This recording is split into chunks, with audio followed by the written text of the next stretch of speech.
What if I told you Fulgrim did not kill Ferrus Manus? That the Gorgon, the warlord of the 10th, the unyielding Gene-Sire of the Iron Hand Space Marine Legion, wasn't Ferrus Manus at all? That all this time, we thought our brotherhood died in the fires of the Isavan 5 massacre. But this never happened. Because what if I told you, those hands of iron that Ferrus Manus wields, they are killing him. They are the lifeblood of an ancient eldritch Xenos worm. They are the remnants of a far past era, accidentally mixed in with the alchemy of the Emperor's own sons, slowly changing the man and the future that was meant to be.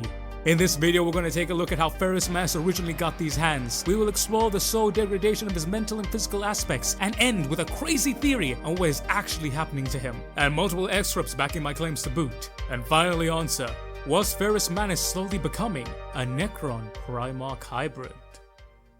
Alright, so first thing first, what on earth makes me say that Ferrus Manus was dying? Well, surprising to no one, a lot of people don't really know much about Ferrus Manus, or care that much, or look into any form of detail. But if you look into the way that he acts and the change in his character from beginning of Heresy towards the end, you'll notice some very stark and frankly, concerning differences. Ferrus is often regarded as being very cold, very metallic, and kinda dickish, but he wasn't always like that. In fact, we have a direct description of him from Angel Exterminatus.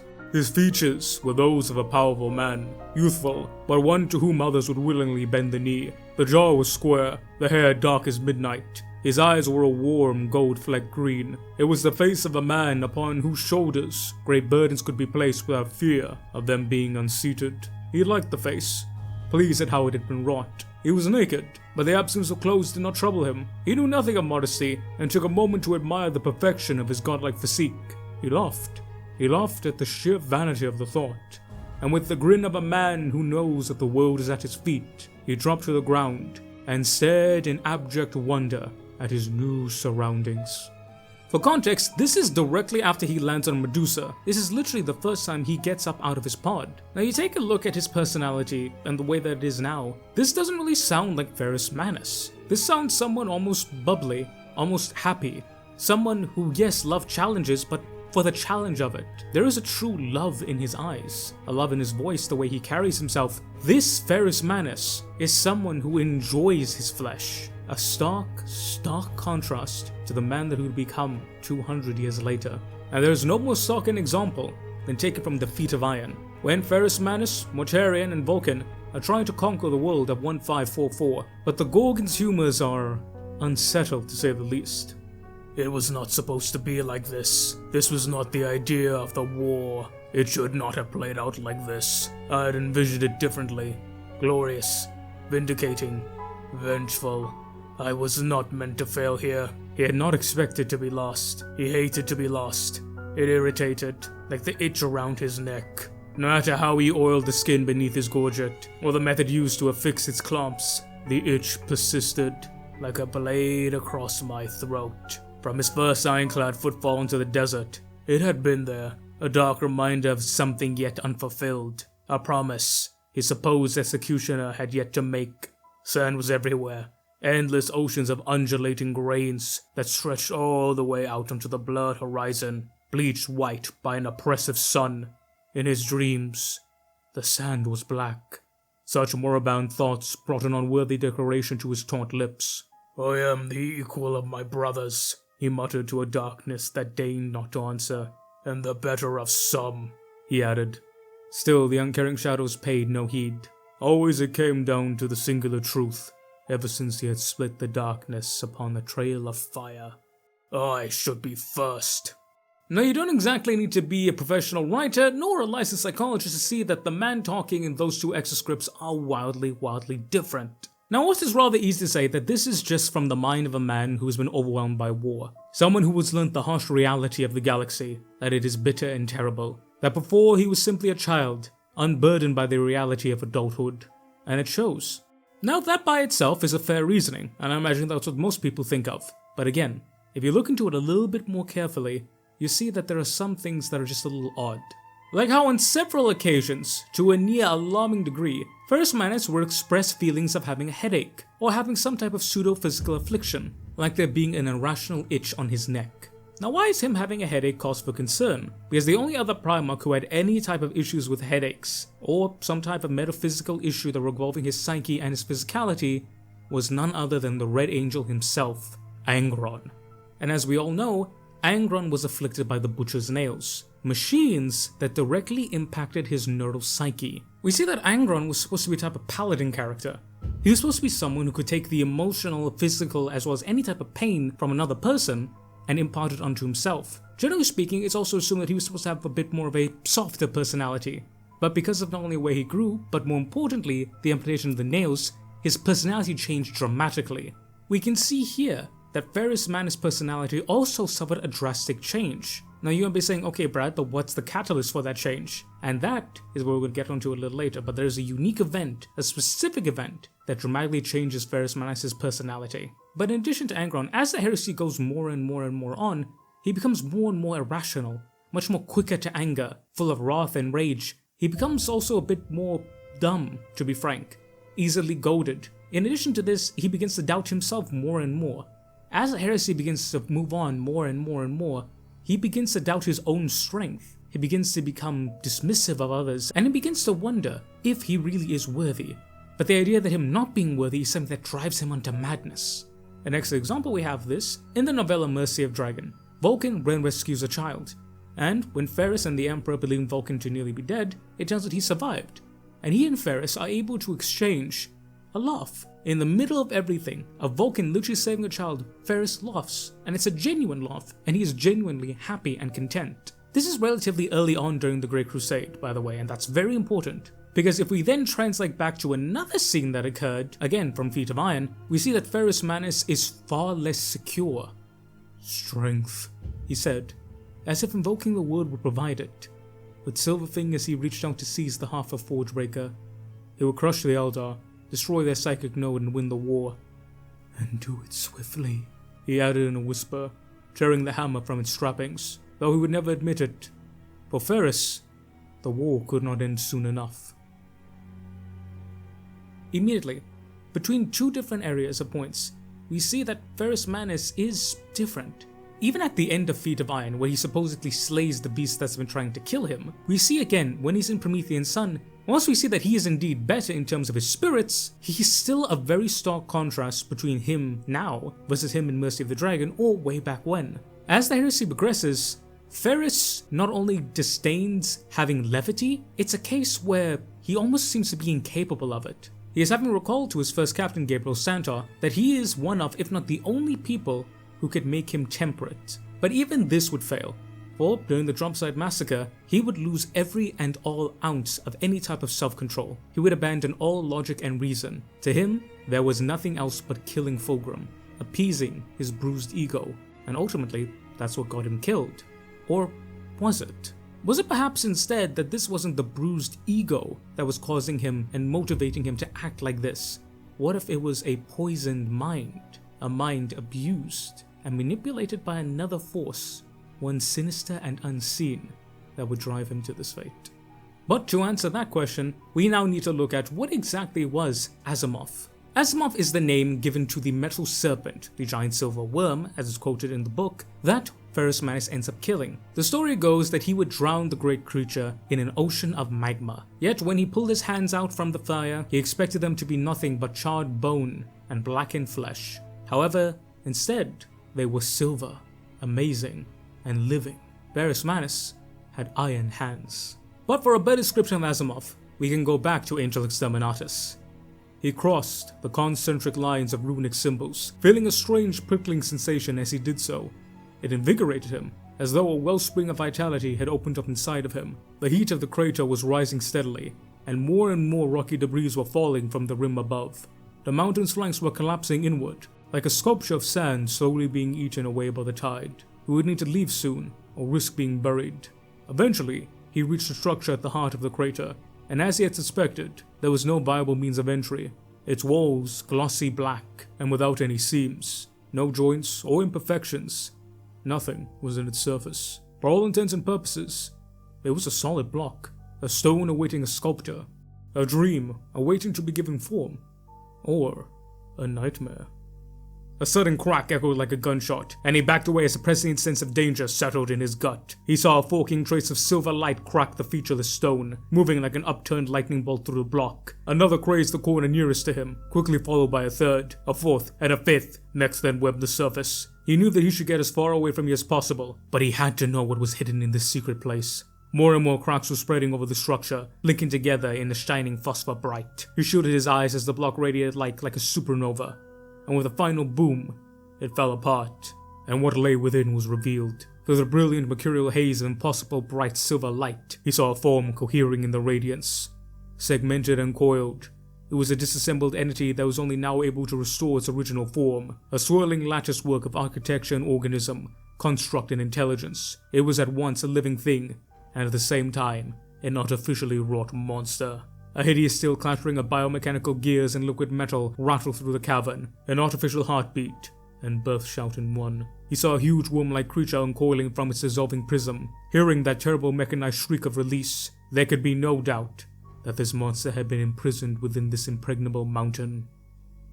So from here we can glean a lot of things. Firstly, this mountain was a prison for this creature. This mountain was made out of black stone. Now what makes me say that? Strange esoteric symbols in a combination with glossy black wall without any seams. Sounds awful lot like Blackstone. Also, according to the Iron Hands Codex of 8th edition, it is speculated that the Necrons were indeed on Medusa. Either this was a world or they did battle with someone for this world. Fact of the matter is, Necrons are basically almost all but confirmed on Medusa. The only thing that isn't confirmed is what they were doing. Secondly, Blackstone is known to be able to withstand warp energies. It's in fact known to cancel them out. However, Ferrus Manus' pod struck this. It was a combination of not only warp magic, but also physical alchemy, i.e., it's the perfect thing to break open Blackstone. Not only do you have the strong warp alchemy of the Emperor being involved, the sheer physical might of a meteor striking a mountain more than enough makes up for any deficiencies that the former would have. But enough about the Blackstone, let's talk about the creature in its place. It is described as a mechanized worm. Now, worm here is used in two contexts. One as in the normal worm that we think of, W-O-R-M, as in referring to a creature that is insect-like, but it is also used to refer as W-Y-R-M. Worm used in this context refers to a dragon or drake-like creature that does not have any wings or limbs. It's basically just one long snake-like appendage, i.e., it's similar to a worm. But if we continue further on in Angel Exterminatus, we get a more detailed description of it. He stepped out to face the creature. A titanic worm with a ratcheting segmented body that constantly rotated and reshaped itself with shifting liquid ease. Its bulbous arachnid exoskull was wreathed in metallic feelers. A trio of needle-toothed proboscis and multifaceted eyes that reflected a million images of the naked figure before it. The great worm reared up, a towering monster of chrome steel, and loosed a howling bray of machine anger. As we said, arachnic-like exoskull, wreathed in metallic feelers, many proboscis, and multifaceted eyes. When using the two types of worms, the more common English one, that being ORM, refers to its appearance. It's very much insectoid.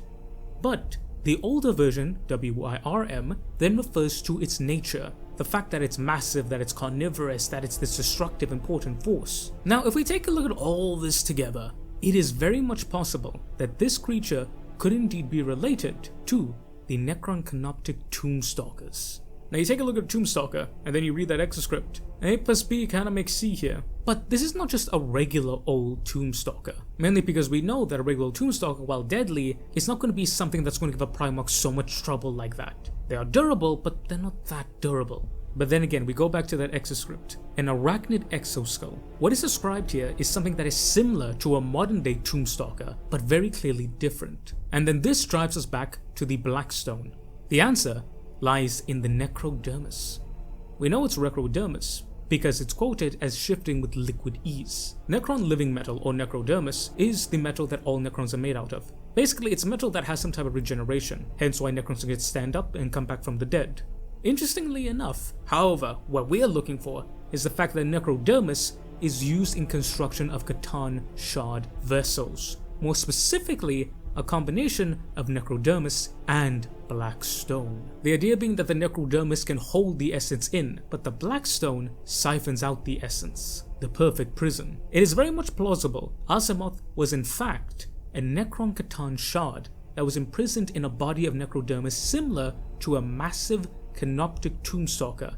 However, something happened, and the Necrons were forced to abandon the planet or were severely weakened. Again, we are given more context in Angel Exterminatus. Beyond the worm, he saw the broken outlines of what looked like a collection of ruined towers, obviously ancient, and perhaps belonging to a long-dead, vanished culture. So, judging all this together, we can then come up with this conclusion. Azimoth could in fact be a shard of a Catan that was imprisoned into a body of necrodermis, similar to a canoptic tombstalker, and he was used as a tool of war by the Necrons. However, something occurred here. The Necrons were having to fight someone, be it the Old Ones, be it the Elder, whoever, and the Necrons lost control over Azimoth. So the Necrons, in accordance to their nature, acted with spite. Instead of letting him roam free, they used what little strength they have left to seal him in a vault of black stone, so that he was unable to do anything but sit in a liquidus state. The necrodermis holding his Catan soul, the black stone preventing the necrodermis from activating. The perfect prison. And if all of that wasn't enough, we then know for a fact that unlike canoptic creatures, who when they see an intruder, their first instinct is to destroy, this chap, his first instinct was to escape. He pushed himself to one knee, ready to face the creature once more. Even weaponless, he would fight it. But it seemed that killing him was of no concern to the worm. It continued over the floor of the cavern, bulging a path through the cliffs. Again it reared up and hundreds of grasping clawed legs extended from the underside of its body. With simious flexes, the worm creature tore its way up the disintegrating walls, until it curled clear and slithered around the lip of the crater, making its way further into the world. So we know that this thing was not a normal canoptic creature. All of this put together means that Azimoth was indeed from the Necron. He was indeed based off some of their technology, but he was not a normal canoptic tombstalker. He was something very different.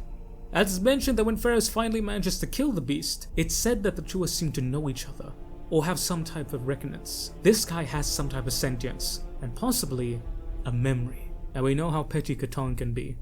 So we know that Ferrus Manus changed a lot, both physically, mentally, and emotionally, and the changes were rather drastic. We also know that Azimoth is not just some normal run-of-the-mill nonsense from the Dark Age. He's something ancient, something old, something eldritch. But how does he affect Ferrus? And that's because of two very important paragraphs that people seem to miss. He roared and leapt at the creature, stabbing his obsidian blade into its flanks, but the stone shattered on its glittering armor. It slammed into him, a flexing juggernaut of thunderous, unstoppable metal and power. Silver barbs pierced his skin and his flesh as he was flung from its path, slicing his chest and shoulders to ruin. He hit the ground hard, the breath punched out of him, his body bruised to the bone. The edge was razor sharp, and when he caught a glimpse of his reflection, he let out a gasp of surprise. For once his eyes had been inviting gold-flecked green, now they were shimmering silver, like coins placed upon the eyes of the dead. He lifted his hand to his face, seeing the web of veins and incandescent blood beneath the skin, the artery that had gone into their construction, and the miraculous bioengineering wonders encoded within his flesh. Was this a side effect of the worm's attack? Or was he now perceiving the world as he always had intended to see it? This directly confirms two things. Ferrus Manus was wounded by this creature, i.e. he made contact with the living necrodermis. Second, after he made contact with the living necrodermis, and after his Primarch biology began to change and heal him, his eyes changed color, and he saw a difference in his skin. The chapter then goes on to end, but it's noticed that Ferrus Manus sees men. He sees people, and his initial instinct, his first instinct, is to go to them and to interact with them. But immediately after that, he stops, because in the heat of the moment, he made an oath that he would kill this creature. So, he would ignore everything, his wonder, his levity, and everything else, to pursue and kill this creature, and he would spend the next few years training to slay the beast, allegedly drowning it in magma. Even now, in a matter of a few minutes, the change of the man who got out of his pod versus the man who got out of the lip of the crater are night and day. Whereas once he was enamored with what was around him and took in the levity of the situation, he was now single-purposed, determined to do one thing and one thing alone: robotic in nature. But what's further interesting is that Ferrus Manus then goes on to imply, not just once but several times, that the story of him killing Azimoth is not entirely the truth. There's another reason to how he got his iron hands. The first example comes from Ferrus Manus' novel, The Gorgon of Medusa. "Welcome," Ferrus said, a narrow smile on his face, but nothing of the sort anywhere close to those eyes. He looked down to the mortal named Riodan. "You are adequately rested." The Medicae coughed, suddenly finding himself lost for words. "Your leg," Ferrus frowned. "I assume the cane and affection?" Riodan looked at his legs, as if able to figure out which one the Primarch referred to. "Shot in the knee, Lord. A live-fire exercise and Jove Act 5. He cleared his throat, tightening his grip on the cane. "Ought to gone at 2 meters. It's a wonder I didn't lose it." "Why did you never replace it?" "I made my peace with it." "You are a psychology." Riodan blinked. But it was not a question. The Primarch would have been able to recite every name and record of every single soldier in the 413th Expeditionary Fleet from memory. "I was. Once." Ferrus lowered himself to one knee with a clank of armor, like a giant kneeling before a child. His enormous dog-toothed shoulder rim was still higher than the regimental crest on Riodan's cap. He looked into the mortal's face, a smile fixed and cold, silver eyes always distant. "What do you imagine when you see into my mind, psychology?" Riodan's throat hitched up and down, but he made no sound. Faltering from the Primarch's never-blinking gaze, he looked away. As all eyes did sooner or later, he stared into Ferrus's hands. "Do you know the legend of how I got these hands?" Ferrus raised one, and turned it so that it appeared to change color under the light. "Of how I slew the silver worm Azimoth, by plunging its body into the lava sea of Kiral." I do, Lord," said Riodan, and swallowed the lump in his throat. "With respect, though, I'm not buying it." Ferrus frowned, nonplussed, and then laughed out loud, eyes sparkling with genuine pleasure. "And why is that?"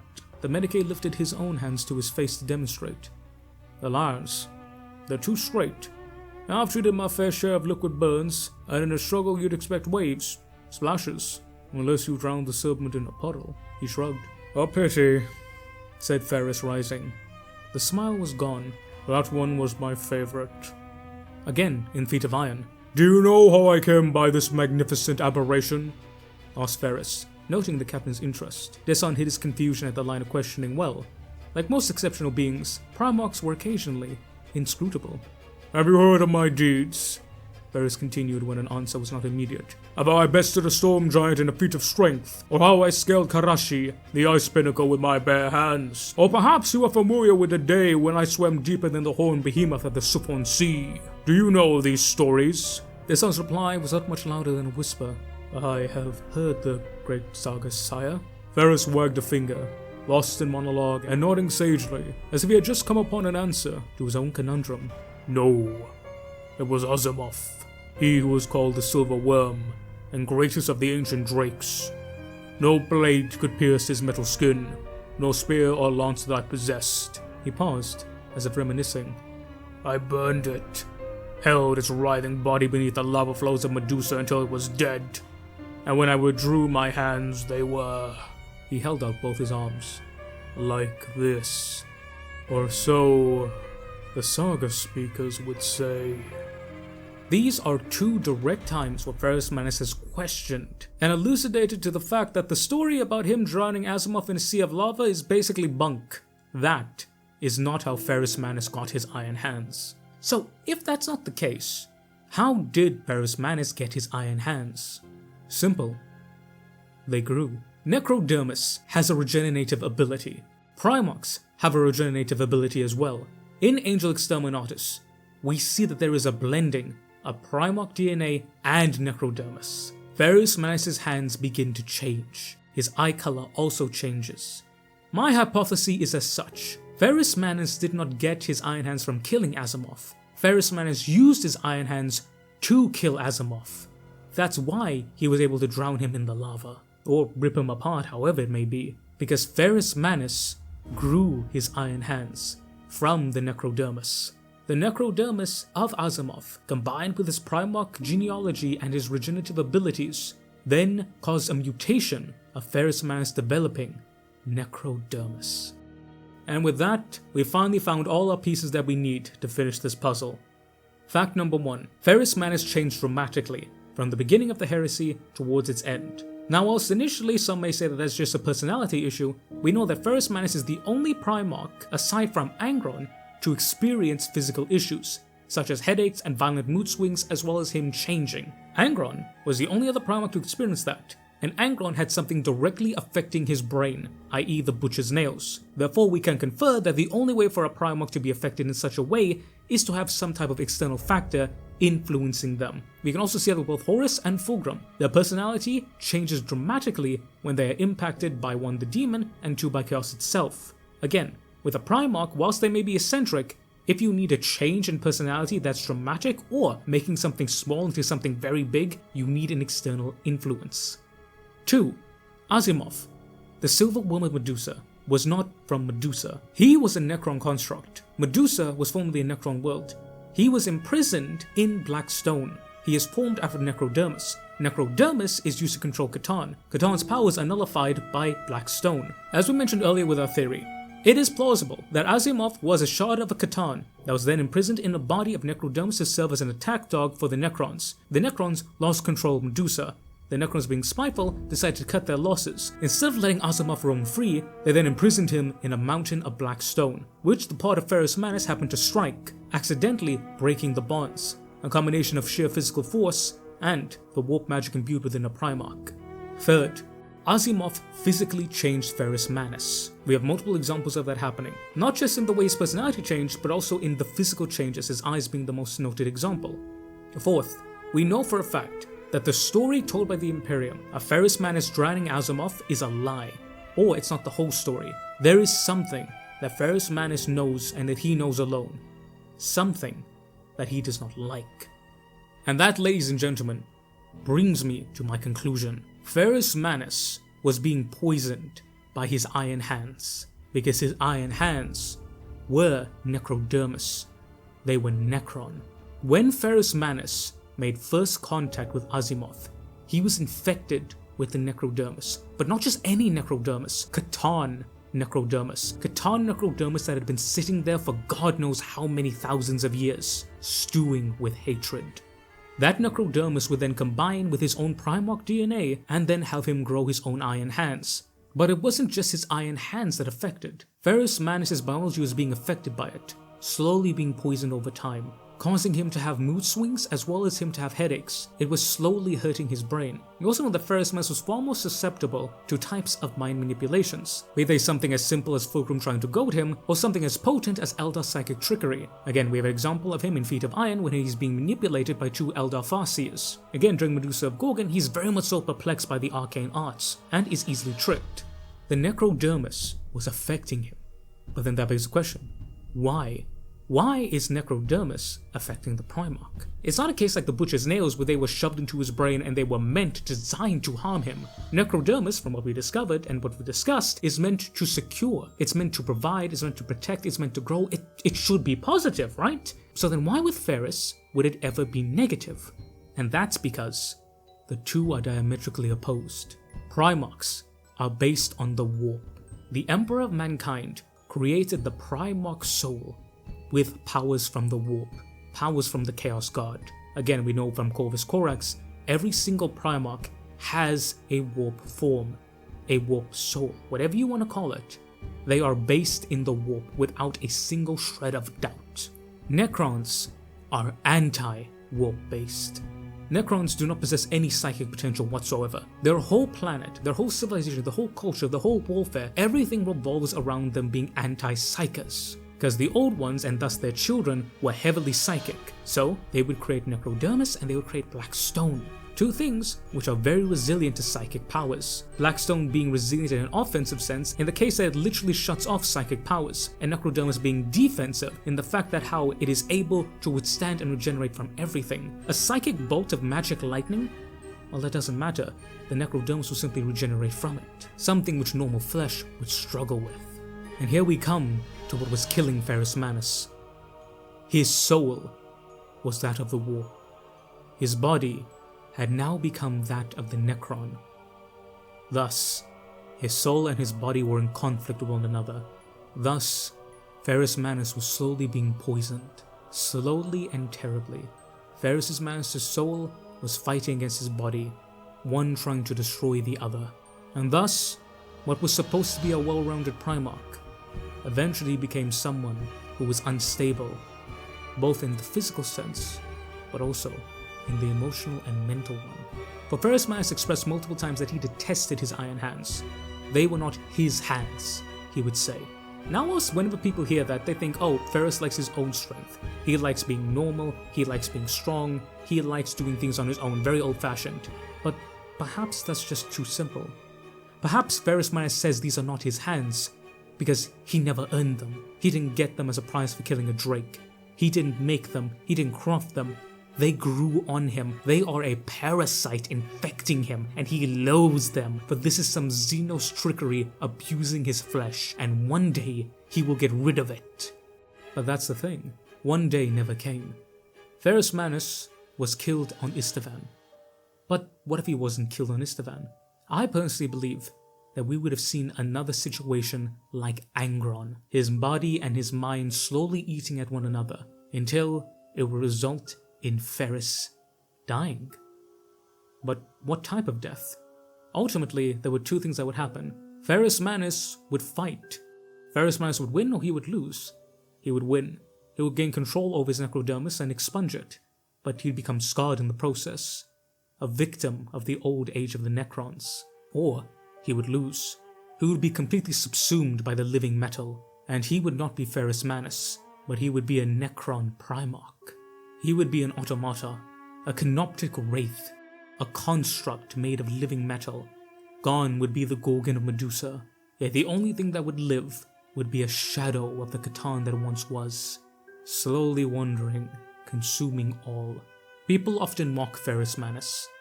They mock his legion, they mock the way he acted, they mock how he did things, and they mock how he died. And when you look at Ferrus Manus, it makes sense why you come to that conclusion. He's a very simple man. He's an idiot in some cases. A brute, nothing more. But it always feels like it's not enough. Ferrus Manus is meant to be more. He's meant to be better. He's a Primarch, for God's sakes.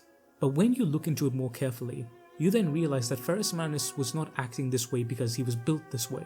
He was acting this way because he was slowly being poisoned. Day after day after day, necrodermis was slowly consuming him. And we often translate necrodermis as living metal, but that is not its true name. Its true name is dying metal, because no Necron is alive. Necrodermis has only ever been seen with those who do not possess a physical form. So if you combine dying metal with the living flesh of a Primarch, wouldn't you too slowly die? Slowly corroded, being denigrated, deforming and demorphing day after day. Not just physically, but your mind as well. Catan and Necron are pitiful creatures. They are callous, spiteful, and they are petty. Wherever Catan are known to linger, their psyche imprints itself. Who's to say that the living metal of the necrodermis, the one from Azimoth, was not part of him still? Who's to say that he wasn't whispering things into Ferrus's mind? Who's to say that slowly but surely Ferrus Manus was being gnawed at, that the shadow of a star vampire of old hung low over the great Gorgon, slowly sapping his strength like a white dwarf being snuffed into nothing? And when you consider all that, all Ferrus Manus' actions make sense. His obsession with becoming strong in his own accord. His obsession with him wanting to be one because he had to be strong enough to remove these iron hands. None knew the truth. He had to do it on his own, so he had to be strong. His irrationality. How can you think clearly when you have something eating at your very will, at your very soul? When you are in conflict, you act rashly. No time for thought, no time for complex thinking. You do what needs to be done. You draw your sword and you fight. And just as a ravening animal wounded, Ferrus Manus would be goaded unto his death. For ultimately on the black sands of Istavan, Ferrus Manus would fall. But it was not by the layer blade or by Fulgrim's hand alone, for countless years earlier, he had been poisoned. A horror from the age of old, not that of night, but from the war of the heavens themselves, would poison the 10th son of the Emperor. And beknownst to none, even himself, he would slowly be weakened. For to one who despises weakness, the very idea that you may possess it is a non plus errata. Ferrus Manus' iron hands were killing him, but he ignored them, because to something so subtle and sinister, Ferrus Manus would not countenance it. He was of iron, and iron can only be broken by another piece of iron. That is, so long as the iron is forged correctly. And just like that black stone ripped with lightning, the soul of Ferrus Manus was beginning to crack, and those cracks would lead to the breaking of the iron blade upon the black sands of Istavan by the hands of a Palatine demon. But in truth, Ferrus Manus had died many years ago, for he who claimed him was not of the ruinous powers, but the star vampires of days gone past. That is when Ferrus Manus died. But yeah, thank you guys so much for watching. Let me know down below, what do you guys think about this theory? Me personally, I like it because I think it just adds much more to Ferrus Manus' character, and it solves the issue of him just being Lamau, Iron Hands, dumb, stupid man. It makes sense. I think I put it together really well. And again, maybe during the scouring I might get some more of it, but you know, I think it checks out. But let me know what you guys think down below. Do you guys think it makes sense? Do you guys think I'm grasping at straws over here? Do you guys think I just want Ferrus Manus to be better? Which I definitely do. But I'd love to hear your thoughts down below. But I want to say a massive thank you to you guys for watching. Even more massive thank you to my awesome members and Patreons. Shout out to brand new member, Eric Massaro, who joined at our private tier. Welcome my brother to the core, and thank you so much for being here. Hope you liked today's video. Massive shout out to my lieutenant tier members, Mr. Curtis Studies, Mr. Eddie V3, and Miss Majora the Void. Massive shout out to the good old NCOs of the Sergeants. Big shout out to the NCOs of the Officer Corps, with Mr. Damiak, Mr. Andy McGee, Mr. Mooresmith.Fireheart, Mr. Sean IRL7, Mr. Bullwin, and Mr. Matthew Merrill. Big shout out to my corporal tier members, with Mr. Tremeo the Math Kitty, Mr. Lord Rosarius, Miss Shauna Smithers, Mr. Tech Priest Toaster, Mr. Gentle Salamander, Mr. Rambling Hamster, and the Wench of Warhammer. And finally, but certainly not least, the awesome private tier, with Mr. Thomas Oslons, Mr. Ivan_SBW, Mr. Michael Aeda, Mr. Monkey Man, Mr. Diego Castro, Mr. CMD Neo, Mr. Fortress Unum, Mr. Dalmaric, and Mr. Weaselhack. I love you, I appreciate you, y'all are amazing, and mwah! Thank you guys so much for joining. Simultaneous memberships, you're getting a bunch of awesome benefits, early access videos, behind the scenes stuff, special member only content, and my love and support. But remember, this will always be free, and whether you give a boy $1 or not, I will love you just the same. Mwah! But ladies and gentlemen, I've been the General Belly 101. You're me for awesome, amazing people. Thank you all so very much for watching. I'm sure to stay honorable out there, boys and gals. And I will catch y'all next time. Dismiss, Rangers!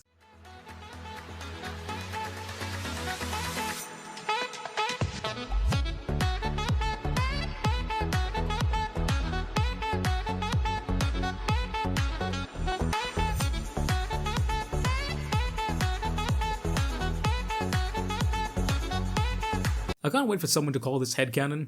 Like, bro, I included more fucking extra scripts in this video than I think I've done ever.